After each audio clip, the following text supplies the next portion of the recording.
Ladies and gentlemen, CPAC prides itself on running on time.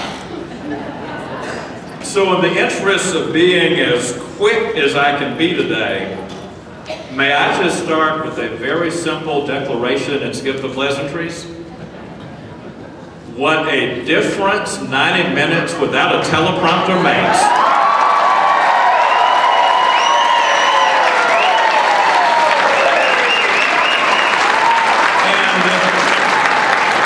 No teleprompter, just two men and their thoughts. Like the kid in the Eat Pray app ad. So ladies and gentlemen, I know we're in a room full of motivated conservatives.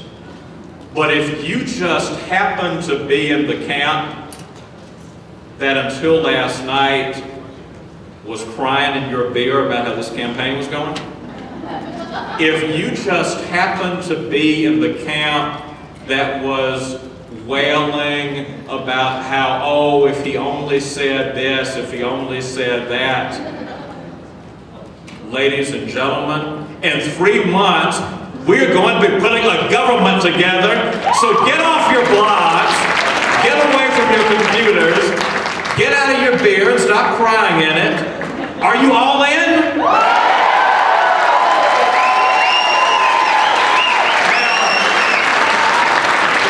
The second declaration is this: conservatism has nothing to apologize for or to be defensive about.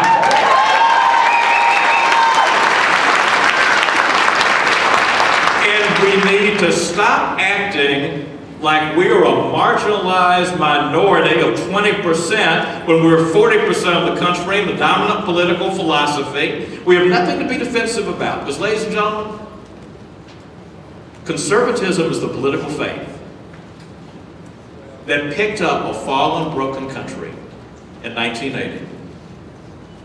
Remember when interest rates and inflation were so high that it was like a thief literally reaching in your pocket and taking your money?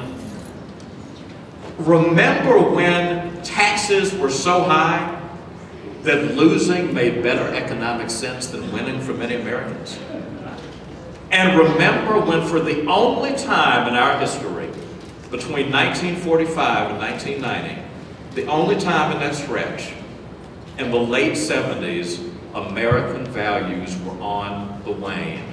Ladies and gentlemen, we turned a struggling country around. We breathed life back into it. Ronald Reagan did that. Conservatism laid that foundation, and we need not be defensive.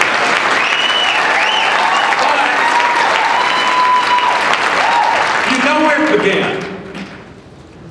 It began in 1976 when the Republican Party did the safe thing that year. They nominated a good man who provided an echo and not a choice. The one who lost that year was Ronald Reagan. But he ended that convention on a hot, oppressive night at Kemp Arena in Kansas City. Al Cardenas and some of you were there. And Ronald Reagan spoke that night of a conservatism of bold pastels of color. But he said something else. He said that if we want to start winning and if we want to keep winning, we will stop just talking to each other. Ladies and gentlemen, this election is so within our grasp.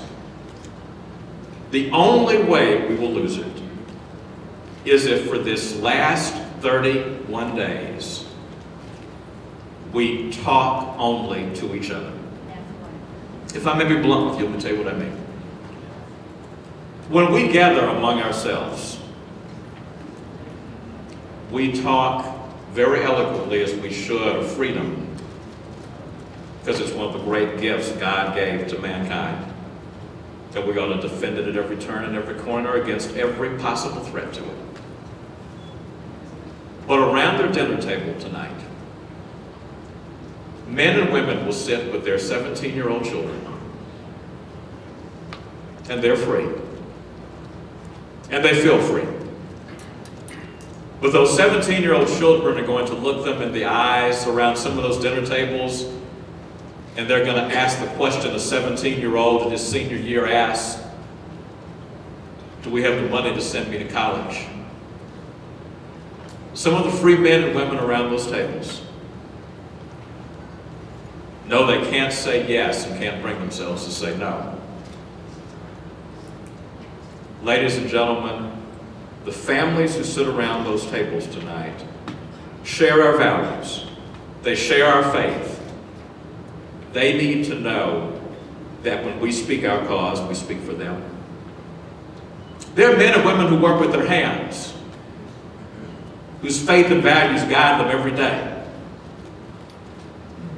They need to know that our cause is their cause. There are men and women around this country who are working, but they don't have the confidence they'll be working 6 months from now. They are powerless, and they're angry. And they listen to our cable shows. They listen to our radio shows. And they know that we're angry too sometimes. Ladies and gentlemen, those men and women who are angry need to know that our anger is about their powerlessness and not our powerlessness. And ladies and gentlemen, there are men and women of color, black and brown and yellow. They have our faith, our values. They yearn for their children. They feel free. But they need to know when we say we mean them too.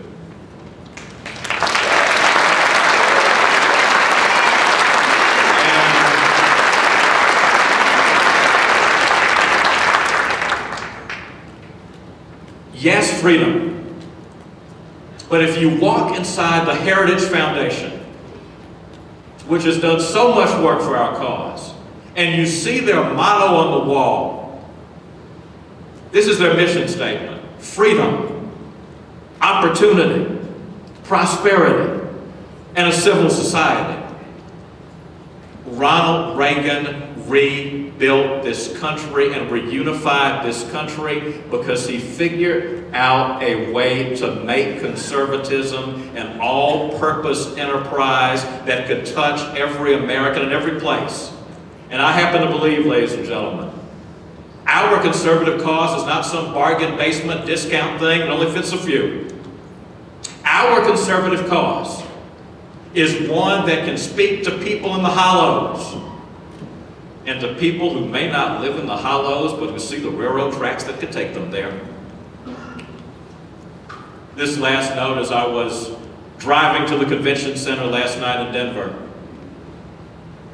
I passed a park loaded with African American men, homeless of all ages. I saw more homeless men in that park yesterday than I saw when I was here as a Democrat, when Democrats came here in 2008. I believe conservatism has a case to make in their lives. I believe that. So may we resolve that when we have power, and we will have it after November 6th, we will not let the left own the market on opportunity and shared prosperity. May we resolve that, as Ronald Reagan said in his farewell address, if in our shining city there must be walls, the walls will have doors for those who have the work ethic to walk through them.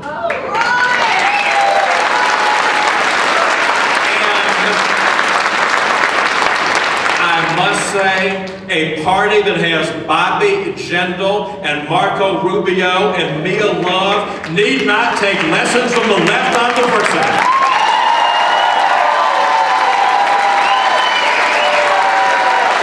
So no defensiveness. If we so resolve, we can take this country, we can make it more whole than it's ever been, out of the many one. Ladies and gentlemen, we will win this election. Then we have a future to claim. And the words of Ronald Reagan, quoting Thomas Paine, we have it in our power to make the world over again. God bless you, CPAC.